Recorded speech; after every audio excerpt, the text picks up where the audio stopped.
Friends, good morning and welcome back to my channel. कैसे आप सब? आई होप आप सभी अच्छे होंगे। तो यहाँ पे अभी मैं सुबह सुबह किचन में आ गई हूँ, जैसे कि हमारा हर रोज़ का रूटीन होता है। और यहाँ पे मैं पनीर को ग्रेट कर ली हूँ और उसमें मैंने डाल दिया प्याज, कटी हुई हरी मिर्च, कटी हुई हरी धनिया, और फिर इसमें मैं डाल दूँगी नमक, हो गया जैसे। और तो यहाँ पे नमक डाल दिया और इसमें अभी मैं डाल दूँगी थोड़ा सा चाट मसाला, जिससे ना इसका टेस्ट बहुत ही अच्छा आता है। और थोड़ी सी मैं इसमें चिल्ली पाउडर ऐड कर दे रही हूँ।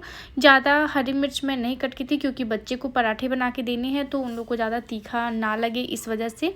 और चाट मसाला मैंने डाल दिया। इसे अब अच्छे से मिक्स कर लेना है। तो यहाँ पे जो है फिलिंग्स मेरी रेडी हो गई है। और आटा मैं ना थोड़ा सा ज़्यादा लगा के रात में रख देती हूँ, ताकि सुबह सुबह उठ के मुझे आटा नहीं गूँथना पड़े। ज़्यादा मुश्किल काम मुझे वही लगता है। और अभी यहाँ पे मैं पराठे भर ले रही हूँ बच्चों को देने के लिए। मतलब 2-3 पराठे मैं बना लेती हूँ। तो थोड़ी हेवी हेवी पराठे होते हैं तो मैं 3 सेकती हूँ, जैसे कि एक में वो लोग हाफ ब्रेकफास्ट कर लेते हैं और एक मैं टिफ़िन में एक एक डाल देती हूँ।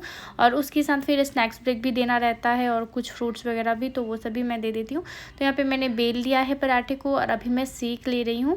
तो यहाँ पे पराठे मैं तवे पे डालती हूँ और इसे मैं हल्का हल्का ऑयल लगा के या घी लगा के, मैं घी लगा के पराठे सेकती हूँ और कभी कभी मैं ऑयल भी लगा देती हूँ।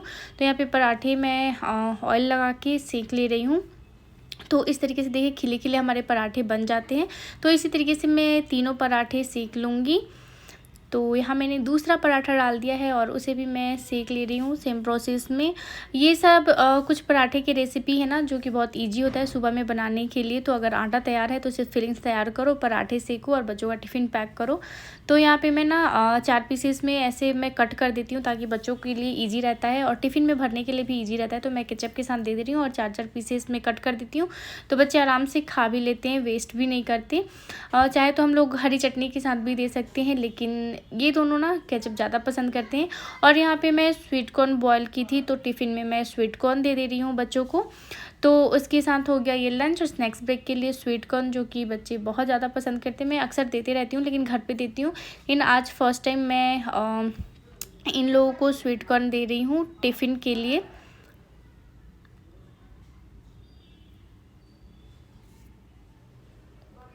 और सॉरी, क्या हुआ सडनली ना मैं चेक की, तो स्वीट कॉर्न मुझे लग रहा था कि अभी थोड़ा सा और मतलब मैं उसमें प्रेशर लगाऊंगी, थोड़ा सा और प्रेशर लगाना पड़ेगा।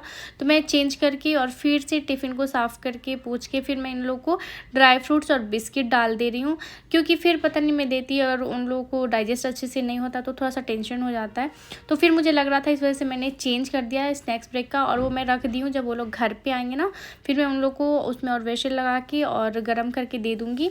तो यहाँ पे बच्चे स्कूल चले गए हैं और फिर मैं आ गई हूँ यहाँ पे हॉल में, मतलब ड्राइंग रूम जो हमारा है। और मुझे यहाँ पे करनी है थोड़ी बहुत डस्टिंग वगैरह। तो यहाँ पे हस्बैंड मेरे कुछ दिखा रहे थे, वो कुछ टिकट वगैरह निकाल रहे थे, तो वही मुझे वो दिखा रहे थे कि कुछ ऐसा ऐसा है। तो वही मैं देख रही थी और उसके साथ साथ मेरी क्लीनिंग भी चल रही थी। तो मैं अपना डस्टिंग वगैरह कर लेती हूँ। और सिर्फ मुझे डस्टिंग करना था, थोड़ा बहुत डस्टर सा दिख रहा था और ये प्लांट भी काफ़ी डस्टी डस्टी सा दिख रहा था। तो मुझे साफ़ किए 5-6 दिन हो गया था, तो मैं वही साफ़ कर ले रही हूँ। तो बस मुझे लगा था कि थोड़ा मैं कपड़े से साफ़ कर लूँ।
तो अभी फिर से यहाँ पे मैं आ गई हूँ किचन में। अभी हस्बैंड का ऑफिस जाने का टाइम है, तो मतलब उनके ऑफिस जाने से पहले जो मैं किचन में आती हूँ ये वो मेरा रूटीन है।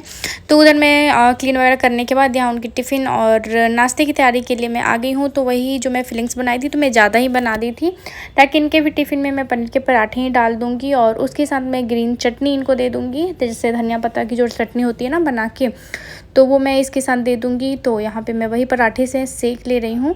अगेन ये मेरा 9 बजे से जो है वो फिर से शुरू हो जाता है कुकिंग वगैरह। तो 6:30 से लेके मतलब 9 साढ़े 9 10 बजे तक मैं 2 बार मेरा किचन में कुकिंग फिक्स्ड है, हो जाता है। तो अभी जो मैं बनाती हूँ तो सबके लिए नाश्ता भी बनाती हूँ और प्लस हस्बैंड के लिए टिफ़िन भी बनाती हूँ मैं। तो वही मेरा यहाँ पे कुकिंग चल रहा है।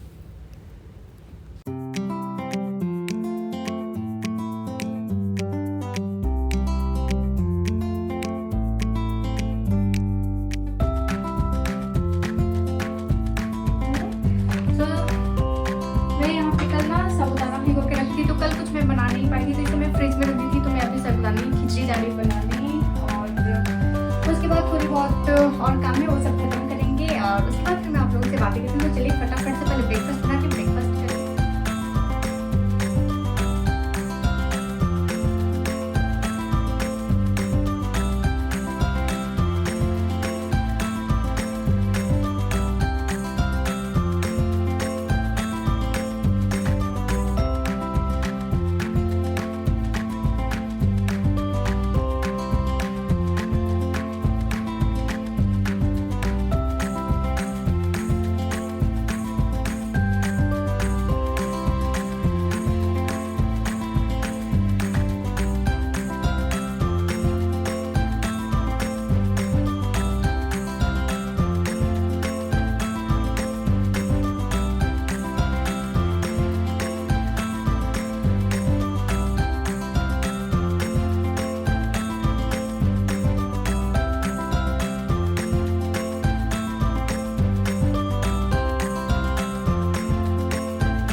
तो ये ना मैं गलती से छोटे दाने वाले साबूदाना में मंगा ली थी, लेकिन इसका भी खिचड़ी काफ़ी अच्छा बना था। बड़े वाले दाने से अच्छा मुझे छोटे वाले का लग रहा था सीरियसली। और बस यहाँ पे जो है हमारी साबूदाने की खिचड़ी रेडी हो गई है। तो अभी मैं इसे प्लेट में ट्रांसफ़र कर लेती हूँ और अभी मैं बैठ के करूँगी नाश्ता करने के बाद बाकी का काम निपटाऊँगी और उसके बाद फिर जो भी बचा हुआ मेरा काम रहेगा वो सारे मैं निपटाऊँगी। तो यहाँ पर मैं कमरे में लेके आ गई हूँ आज अपना नाश्ता और यहीं पर मैं बैठ के आराम से थोड़ी देर खाऊँगी एंड देन मेरा स्टार्ट होगा आगे का जो भी हमारा काम रहता है ना वो सब, क्योंकि हम लेडीज़ का कुछ ना कुछ काम पूरे दिन चलता ही रहता है।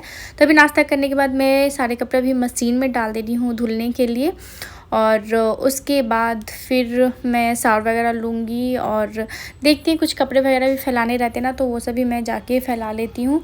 साथ ही साथ ये सारा जो टाइम रहता है इस बीच में मैं सारे काम कंप्लीट करती हूँ जो बच्चे स्कूल में रहते हैं और उसी बीच में मैं अपना जैसे कि मैं पूरे काम से फ्री हो जाती हूँ तो फिर मैं बैठ के अपना यूट्यूब का काम करती हूँ। हेलो गाइस, और अभी बच्चे आ गए हैं तो इन लोग आ गए, मैं इन लोग को लंच वगैरह कराई। इवन आज मैं लंच नहीं बनाई थी तो मैं लंच भी दिन के टाइम में बनाई हूँ और मतलब खिला के मैं लेके आई इन लोग को जस्ट अभी स्टडी कराने के लिए। सो चलिए बच्चों को स्टडी करा लेती हूँ। और यहाँ पे मेरे लिए सबसे टफ़ होता है दोनों को एक साथ पढ़ाना, क्योंकि दोनों एक साथ बैठ के काफ़ी ज़्यादा मस्ती भी करते हैं और शरारत भी करते हैं। एक बार में तो मेरी बातें सुनते नहीं हैं, बहुत मुश्किल होता है। सो अभी एग्ज़ाम चल रहा है तो इन लोगों को मैं खुद से स्टडी करा रही हूँ। अभी मैं ट्यूशन भी नहीं भेज रही हूँ इन लोगों को, क्योंकि वहाँ पे बहुत सारे बच्चे हैं और प्रॉपर एक बच्चे पे एक टीचर ध्यान नहीं दे पाएंगे। तो मैंने सोचा क्योंकि ये लोग नीचे चले जाते हैं ना ट्यूशन के लिए, 2-3 घंटे पूरे वेस्ट हो जाते हैं, क्योंकि वो लोग ट्यूशन से आने के बाद तुरंत नीचे जाना चाहते हैं खेलने के लिए। तो मैंने अभी ट्यूशन इन लोग का बंद कर दिया है। और आज सडनली नहीं 2-3 दिनों से कफिंग हो रहा था श्रेयांश को, लेकिन आज बहुत ज़्यादा हो रहा था तो अचानक से रात में हम लोगों को इमरजेंसी में लेके आना पड़ा श्रेयांश को। और यहाँ पे हम लोग नेबुलाइजेशन करा रहे हैं। बहुत ज़्यादा कफिंग कर रहा था क्योंकि एग्ज़ाम चल रहा है और हम लोग बहुत ज़्यादा घबरा भी गए थे अचानक से इतना ज़्यादा कफिंग क्यों करने लगा। दिन डॉक्टर से हम लोगों ने कंसल्ट भी किया, डॉक्टर ने मेडिसिन वगैरह भी लिखा हुआ है तो उसी डिस्क्रिप्शन के हिसाब से फिर हम लोग मेडिसिन इसे चलाएँगे। तो यहाँ देखिए कल रात में जो बच्चों श्रेयांश को अचानक से मुझे लेके जाना पड़ा था हॉस्पिटल, और उसके बाद फिर मैं ये वीडियो का एंड नहीं कर पाई थी। तो उसका कफ ज़्यादा बढ़ गया था, बहुत ज़्यादा कफ बढ़ गया था, तो इस वजह से हम लोग को लेके जाना पड़ा, क्योंकि इसका एग्ज़ाम भी चला था। सबसे ज़्यादा बड़ा प्रॉब्लम ये था कि उसका एग्ज़ाम है, और ऐसे भी उसका एक पेपर ओरल वाला छूट ही गया था। तो हम लोगों ने स्कूल ने बोला था कि हाँ, जाके मेरे हस्बैंड बोल के आए थे कि उसका नेक्स्ट डे ले लेने के लिए, और मेडिकल का कुछ पेपर भी हम लोग ने सबमिट कर दिया हुआ था। सो चलिए फ्रेंड्स, इसी के साथ इस ब्लॉग को एंड करती हूँ, और आप लोगों से मिलूंगी मैं दूसरे ब्लॉग में। एंड आई होप आप लोगों को मेरी ये वीडियो पसंद आएगी। पसंद आए तो लाइक कर दीजिएगा, चैनल को सब्सक्राइब कर लीजिएगा, बेल आइकन को भी जरूर प्रेस कर दीजिएगा। फिर मिलते हैं नेक्स्ट ब्लॉग में, तब तक के लिए बाय बाय, टेक केयर।